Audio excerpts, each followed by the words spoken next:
Hey, welcome back. I cannot wait to read this to you. The Spider and the Fly by Mary Howitt. It's an absolute classic poem. I've read it to hundreds and hundreds of students, and it's probably the number one book that students keep asking me to read to them again, or they never get tired of it. No student has ever said, oh, not that one again. They just keep finding the beauty of the book over and over again. And I think because it's a poem, it just adds to that kind of magical sense that poetry can give us. So if you haven't read this story, come along with the journey. I'm going to go through some of my thinking and some of the structure. If you have read it, then come along anyway. Yeah, so let's get started. Immediately when you look at the front page, what captures my eye is that you see the spider's face. It's a menacing face. It's deceptive, and children will clock onto this. You know something is about to happen. Beautifully portrayed in this exaggerated expression, which children in the primary age are very attuned to. They are always looking at facial expressions and reading that. So this picture really will capture their attention. And of course, this spider is looking down at the fly. So it is a fable because it's using these animals and they are talking to each other. So that's one of the features of a fable. So you would probably introduce this into the curriculum when you're looking at fables and not fairy tales, but yeah, fables and poetry. It's a lovely crossover. So yeah, immediately that spider and fly, two very relatable insects that children will know already and will also have an experience or an idea built up about them. So the spider being the scary, poisonous insect that can harm you, and the fly being a pest, but something quite innocent. So already there, the frame of knowledge isn't too extensive. They understand what's going to happen. They know spiders eat flies. There's already a story pre-written for them before they enter the book. The color scheme being black and white throughout is a feature of the time. Color wasn't obviously put into books then, but just the incredible, absolutely incredible illustrations by Tony Distrelezzi. The illustrations, I just think, amplify the beauty of this poem. Absolutely beautiful, beautiful illustrations throughout the whole way through. The black and white adds to the fear, the kind of terror, the menacingness, the manipulation behind the scenes. All right, I've written some notes here for the structure because it's a bit hard to remember. So I'm going to kind of read through this and then I'll take this away. So, yep, it is a 44-line narrative poem. It's divided into 7 stanzas. The lines vary slightly when you're looking at the syllables. So the syllabic length goes from a range of 12 to 15. That's another feature. And it follows the AABB rhyme scheme. So I'll try and get a picture of this in a moment. Every line rhymes with the next line, essentially, AABB. And this is because it's that's a very traditional structure. It is predictable. And that's something which I think complements the child reader, because when they know that the next line is going to rhyme, there's a sense of safety they get around that. And I know I'm not using that word lightly. I think when you have certain poems or books like The Iron Man, which I've read on this show before, when you have certain books that break, and I love this, when they break the rules of writing and insert something different, that can be quite jarring, and there's a reason for that. It makes you more interested. But this particular poem follows a very traditional, predictable pattern, and that makes it, again, very accessible for children to read it themselves or to be read to. And there is that playfulness around the largely written meter, which is the iambic tetrameter, which mostly follows the da-dum, da-dum, da-dum. It's a bit of a march. That's what I've kind of thought about that. There's a march. You're going towards a direction. Da-dum, da-dum, da-dum. We know that musically it's going to end on a certain note, and we also know that there's an inevitability. Usually in the second line, something is cleaned up where you know that the story is going to land somewhere. So that's written in the meter and in the music. I like to say the word music, the musicality of the poem. And whilst there is that lovely playfulness, there is an intuitive sense that I get that students have where there is a level of cynicism. There's a sinister energy that is created with that. And also that sense of deception and manipulation is happening behind the words, behind the music, behind that playful meter that's happening there. And I've read somewhere that the function for that is that the spider always feels in control. So when you have that conductor kind of vision of the spider who's speaking a lot of the time and the story is written, then you have a sense that the spider is, will you come into my parlor, said the spider to the fly. It's a very like, the sense of power on the spider's sense. That's what I get anyway. Maybe not, but anyway, we'll just read through it and enjoy it. So the first page sets the scene. We have... Ooh. My doorbell just went. Good place to stop. I'm going to go and check it out. Who is it? Hello? No? You got it? Don't know. What number are you after? It's delivery. I'm going to find out what this delivery is.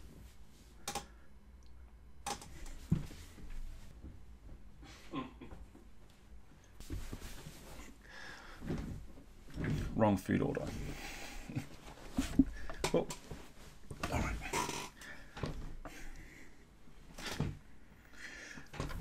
Okay, let's start again. So the scene is set in the first page. You see the house of the spider. Interestingly, there's a dollhouse inside, that's right. So yeah, you see the dark, menacing house, the silhouette usually, pressed against the bright sky. The moon is going to decide to come out or not. It's all very ominous, a lovely, beautiful setting. And then there's, of course, a single light in the center of the image, which tells you where to go. It leads your eye there. And of course, who goes there is the fly. So the fly is buzzing up. There she is. And there's a nice little crack in the glass. I mean, the quality of this book is not amazing, the quality of the scan, so apologize for that. But yep, there's a crack in the glass and she is about to go in. Beautiful. Beautiful setting. I love this scene. The way it's presented, how the spider is dominating the whole picture in the center, a little bit to the left, is just a lovely, it's a wow to me. I think children kind of realize, oh, this is going to be a good one. This is going to be a good story. And the way that the spider, the posture, the way that it's bending over and bowing to the fly, it creates that sense of confusion. Wouldn't a spider attack and eat a fly as soon as it sees it? Why is it showing it courtesy? Why is it showing it politeness? And that's the questions that are coming up for me as I open this book, and I think as children open this book as well. Really, really a powerful, powerful picture. And the spider is not, it doesn't look nice. The spider is still scary. That's what's going on for me as well, even though it's all suited up in this beautiful formal gown. "Will you walk into my parlour?" said the spider to the fly. "'Tis the prettiest little parlour that ever you did spy. The way into my parlour is up a winding stair, and I have many curious things to show you when you are there." Beautiful. I think it's one of the most famous lines in poetry, in English poetry, the opening line, "Will you walk into my parlour?" said the spider to the fly. Very polite language, very inviting language that this spider is presenting to the fly. This is what children are going, it should be a quick attack, but there's something going on, and this is flattery. There's lots of flattery is one of the main themes here that the spider uses to kind of get this fly where it wants it to be. And we're using a lot of noun phrases. Prettiest little parlour that ever you did spy. The way into my parlour is up a winding stair, and I have many curious things to show you when you are there. Prettiest little parlour, winding stair. This it's the beginning of the spider painting a lovely place to be, an inviting place to be. Coming to this lovely winding stair, there's a decorative element to this spider's house, which he's using to try and manipulate the fly. The fly you don't see yet, not the face. You just see this quite, I'm going to use the word dainty, quite, because I think there's a daffodil. Daffodil? Yeah. Dainty fly. It's kind of, There's a poshness about her as well. She's arrived with a lovely umbrella. There's 2 suitcases. She's ready to move in, and it's a nice little feature that she's not visiting per se. She's going to kind of move in. And she's standing in front of this spider, unaffected. She doesn't look scared. Her chest is open, and she's kind of just unafraid. It's such a I just love it. It's such a lovely picture. It's so good. I love his shoes. Isn't that so cute? Bless. There she is in all her glory. Beautiful. Like, just that hat. Oh, amazing. So she sits there. She's got her big wide eyes, and she's kind of pointing. She's about to say something back. She's unafraid. She's got a little kind of smile on her face. She doesn't look fazed by it at all. "Oh, no, no," said the little fly. "To ask me is in vain. For who goes up your winding stair can ne'er come down again." Ne, or I say never. When I read this to students, it's the one word that I get a bit funny on, because it is ne, come down again, and it's done that to kind of fit the syllabic structure of the poem. But I do say never come down again, just because for me it's a bit of a. So she refuses once. "Oh, no, no," said the little fly. "To ask me is in vain. For who goes up your winding stair can ne'er come down again." Oh, the spider again dominates the scene. I don't really reveal this whole book, this whole page to students at the start. I like to kind of tempt them and make them curious. So I kind of quickly zoom into the writing.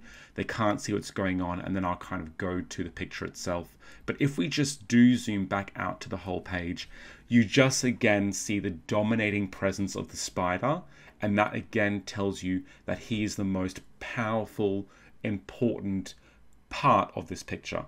He is the most powerful, important insect in this image. And he has that. He's unaffected by her refusal. Unaffected by her refusal. "I'm sure you must be weary, dear, with soaring up so high." Lovely affectionate word. "Will you rest upon my little bed?" said the spider to the fly. "There are pretty curtains drawn around. The sheets are fine and thin. And if you'd like to rest a while, I'll snugly tuck you in." Again, it's so inviting. It's cozy, snuggly, little bed. The sheets are fine and thin. Pretty curtains. This is a place that will match you. Would fit this so well. But there's another tone to this, another level, where we can see, the littleness. The curtains are drawn around. There's a claustrophobic sense. Snuggly tuck you in. There's a double meaning. I'm going to put you into a small place, and I'm going to tuck you in. Obviously, I'm going to be trapping you and wrapping you in my web. So there's this beautiful double meaning that's happening behind the words, where children will pick up on, wait a minute, a spider snugly tucking you in, or a spider tucking you in. We know what that looks like, and we know where that will lead. So it's this beautiful double meaning that's happening here. Really, really good. I don't mind reading this story musically as well to kids. "I'm sure you must be weary, dear, with soaring up so high. Will you rest upon my little bed?" said the spider to the fly. And that kind of gets students into that hypnotic atmosphere that this sort of poem invites, the AABB. It invites that hypnotic march. Oh, I'm going to be doing brainwashed and kind of like doing what the poem says. The lamp is used as an insect. Kids love to identify that. Glowworm just adds to the character. Oh, won't go there yet. Then we have the menacing, evil, conniving face of the spider. This is a lovely little roll on the wall you can put up for kids, and they can then add adjectives and verbs that they wouldn't typically get to use with other stories. So it's a really good way to create vocabulary. You can also see in the background that there's like shapes of other insects as wallpaper, which adds to the gorification, the violence of what spiders do and what this spider wants to do. So there is the fly. Will she be convinced? Does she want to do this? She is coming closer. He's inviting her. She is coming closer. And there's, I always go down to the foot over here. And I love how this spider is just using a ladybird or lady beetle, whatever. I don't know which country you're from, but that's how we say lady beetle. Ladybug in this, and using it as a footrest. And of course, there's two new characters which I like to show students. And I say, what is different about these characters? What is unique? What's going on here? What do you think? The younger students, year ones, year twos, eventually coin on that they're ghosts. Some get it straight away.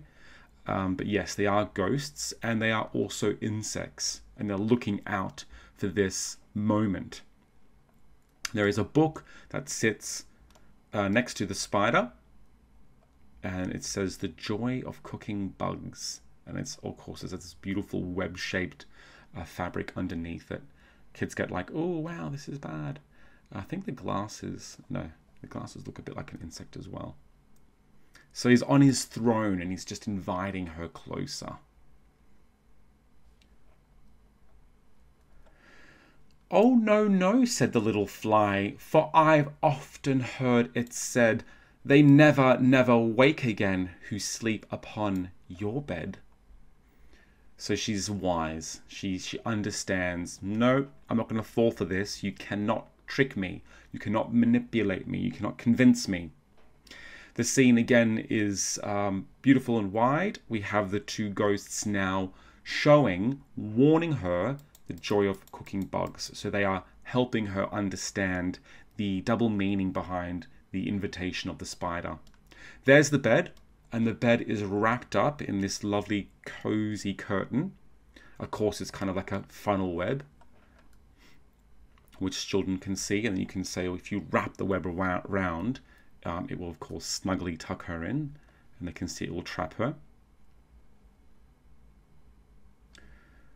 Oh, again, sorry, I need to stop doing that. You can see, yep, there's the spider, and there is food, a meal. So he's still not bothered. That face says it all. Not bothered. I'm in control. I know what's going on. I know you've said no, but I'm going to just keep doing what I know to do to get you closer. Said the cunning spider to the fly, dear friend, what can I do to prove the warm affection I've always felt for you? I have within my pantry good store of all that's nice. I'm sure you're very welcome. Will you please to take a slice? Nice, what would you call it? Reverse sentence here. Said the cunning spider to the fly. Typically it would go the other way around, but lovely. Again, a little interruption in the flow we speak to make our brains excited to kind of keep reading. Dear friend, what can I do to prove my warm affection? Love that. Love, love, love that. Beautiful. To prove my warm affection I've always felt for you. It's like a lifelong thing. You can trust me. I've always, always appreciated you. I've always had a sense of care for you. Again, it's this manipulation. The spider's trying to do something here and get the attention of the fly's mind. I have within my pantry, come and eat, good store of all that's nice. I'm sure you're very welcome. Will you please to take a slice? Now, pantry is a word that kids don't know much lately these days. but just to go some of these words. The background is filled with spider wallpaper, and there she is, hypnotized, enticed. She actually has her hand. Wow, you have warm affection for me this whole time. That's absolutely amazing. Maybe I will take a slice. She's drinking her drink, and then we have a love going through these items. We have these crunchy bugs stepping out of the bowl, and again, this is a lovely vocab moment where you can capture all these kind of events that are happening. A kind of creepy crawly underneath the serving dish, a cup full of mosquitoes or flies. Then we have one of those bigger mosquitoes as the bell, little grubs crawling out. This is a spider who is victorious. You know that he has got no problem in getting food. And there he is, serving this big beetle. There is the time at the back, the big clock there. Maybe it's like it's only a matter of time.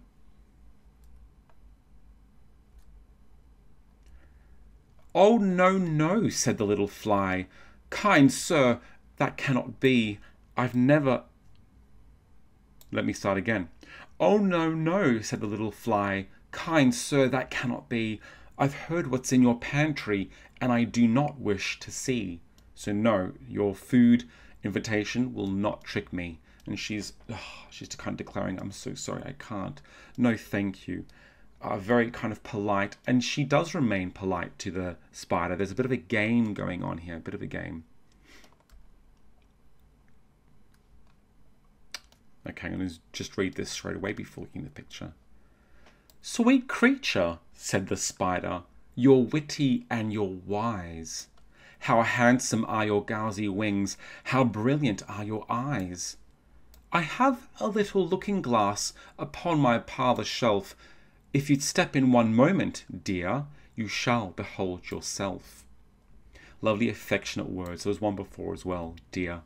Again, just using that language that children, we all like to hear, but the double meaning of, wait a minute, why do you want me so badly to go in your direction? What's happening here? Using flattery, witty and you're wise. The alliteration, w. How handsome are your gauzy wings, how brilliant are your eyes.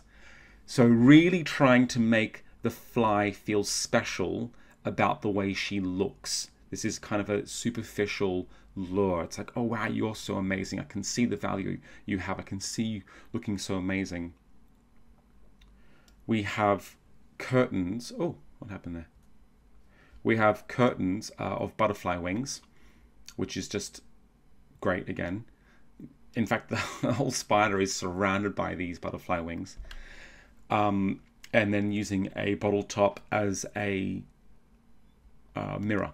Now, this is the moment most children think that the fly will be captured, because the legs are wrapped around, very close, wrapped around the fly. She is definitely hypnotized and taken by her own image. It's her vanity that is leading her to danger.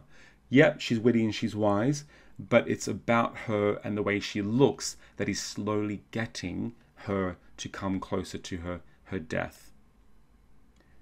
And then the leg here is kicking or booting away safety. The only thing that could possibly save her in this moment is the ghost, and that's being kicked away. Again, the spider dominates the page. And this is again a image, an example of, a symbol of his power. "I thank you, gentle sir," she said, "for what you're pleased to say, and bidding you good morning now, I'll call another day." So she hasn't taken the bait. Her wit, her wisdom has won, and she's saying, goodbye, I'm done. Nice to see you, nice to meet you. I'm going to take my things and I'm going to go. Again, she's polite, gentle sir. Maybe she's doing this as a game and she's kind of playing it, or maybe she is naive, maybe she is gullible and actually does feel, there is something to trust here. Kids get a bit shocked here because they're like, what? What's happening? And then we have this picture of him again being ineffective. In fact, he looks more menacing. He looks like this is exactly what I wanted to happen. And I knew this was going to happen.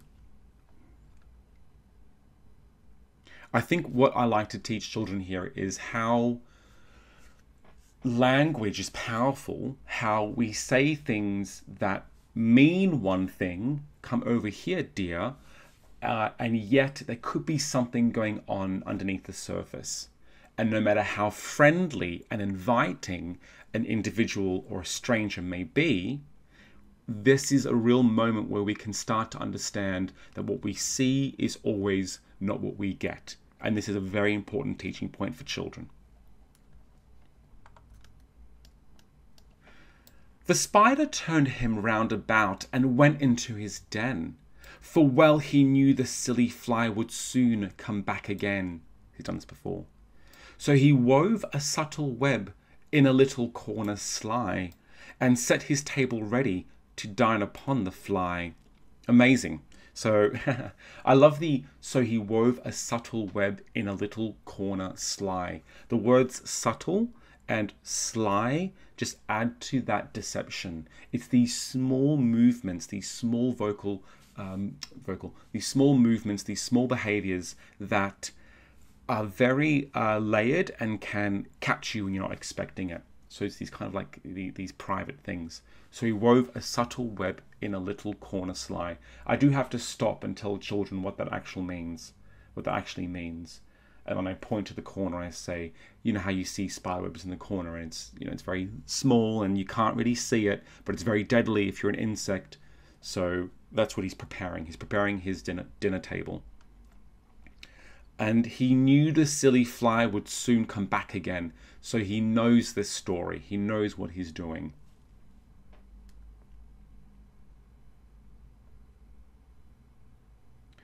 And now he's on top of a dollhouse and he is declaring something. He's singing something.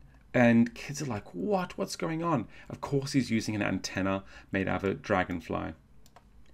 Then he came out to his door again and merrily did sing. Come hither, hither, pretty fly, with the pearl and silver wing. Your robes are green and purple. There's a crest upon your head. Your eyes are like the diamond bright, but mine are dull as lead. So he's declaring, come here, fly. I remember you. You had the beautiful pearl and silver wings. You had a robe of green and purple. There's a crest upon your head. So he's just saying how beautiful you are. And that is something which is so attractive. It is very nice when you say to people, you are looking amazing. Wow, I'm so enraptured by your beauty. It's a very enticing moment. Your eyes are like, this is a comparison, your eyes are like the diamond bright, but mine are dull as lead. So he's kind of like, I know I'm not good, I'm defeated. You're just beautiful and I'm not. Please come back, I need you. I need beauty like you in my life. And he's shouting it from the rooftops. Let's see if the fly takes the bait. Alas, alas, how very soon this silly little fly, hearing his wily flattering words, came slowly flitting by. With buzzing wings she sung aloft, then nearer and nearer drew, thinking only of her brilliant eyes and green and purple hue, think only of her crested head. Poor foolish thing, at last. There's that suspense. I read a few words there wrong, sorry. But alas, alas, very nice, how very soon this silly little fly, hearing his wily flattering words, so that was the magic, these words are magical, came slowly flitting by. And that's what I mean when language has power, words have meaning. With buzzing wings she hung aloft, beautiful picture, hung aloft, then near and nearer drew, thinking only of her brilliant eyes. All she was mesmerized and taken was how beautiful she was. Yes, I am beautiful. Yes, I am special. Yes, I am unique. Thinking only of her crested head. Poor foolish thing. This is the first time the author tells us that yes, she is foolish. So we then hear an objective opinion. Yep, she is silly here at last, comma. And then the fly, you can see the spider, sorry, leaning in, going out on a whim, just kind of leaning completely in and really taking the fly in as she comes closer and closer. Behind him, having that hat, which, if Taylor's taking the hat off as courtesy, but because I know the next page, I know what's going to happen. There is this kind of trap set up. He's started to play a game. He's done what he needs to do. The trap is set. She's coming straight for it. She's completely naive. She's like, yep, this is the right thing to do. And then, bam, we have that moment. I like to go back and forward so kids can see that moment of the hat in the background. And bam, it's kind of like a little movie. And there she is, caught up, completely surprised. There goes a walking stick, completely surprised, and she's shoved into this spider's web hat, stuck. Up jumped the cunning spider and fiercely held her fast. And he's smiling. He's still... I don't think he's ever had one moment where he wasn't smiling. I think there was one.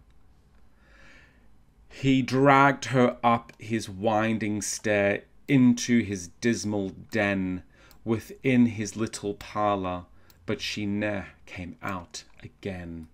So that's it. That's the end of that moment of her life. Beautiful silhouette, beautiful shadow, sorry, of the spider with the two dinner knives approaching the web, the dinner table that he set before. And there she is, eyes wide open, slowly seeing her fate being sealed. Around her can see the other insects. That boot looks a little bit familiar of the other insect at the beginning of the story. But yep, she lays there, still clinging on to her purse, her vanity. She's like, oh no, I have been caught.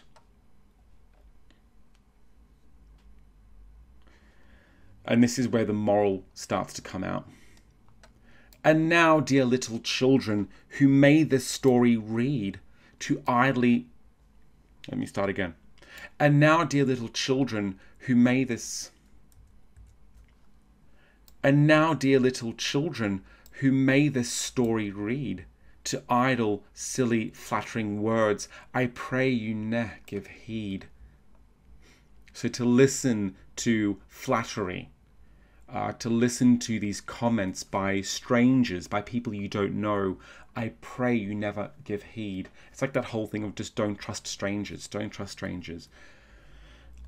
Unto an evil counselor, close heart and ear and eye, and take a lesson from this tale of the spider and the fly. Rest in peace. Lovely word there of evil counselor. So as children, we need to dissect that. This is the lesson. This is the instructions. So unto an evil counselor, close your heart, you close your ears, close your eyes. Don't open emotionally. Don't listen to them. Don't look at them. Otherwise, you'll end up like this fly being eaten by the spider. And there she is, joined by the other two insects that tried to help. They tried to help her.